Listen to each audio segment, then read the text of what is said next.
आप देख रहे हैं वासुदेव शॉर्ट्स। उमर अयूब साहब कहते हैं कि हमारे 12 लोग जो हैं वो शहीद हो चुके हैं।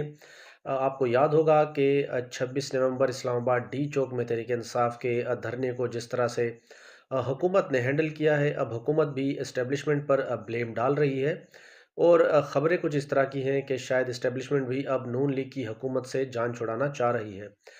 इस पर वो कहते हैं कि हमने जो सेल कायम किया है, हमारे तकरीबन 200 के करीब बंदे लापता हैं और मज़ीद डेटा हमारे सामने और भी आ रहा है।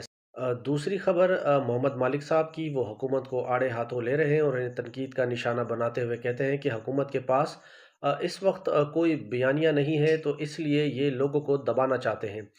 वक्ती तौर पर तो हुकूमत को फ़ायदा हो जाएगा, लेकिन लॉन्ग टर्म में इसके नुकसानात हैं। हुकूमत जो है जब इंटरनेट को बंद करती है, तो 1 घंटा अगर हुकूमत इंटरनेट को बंद कर दे, तो तकरीबन $1 मिलियन का भी नुकसान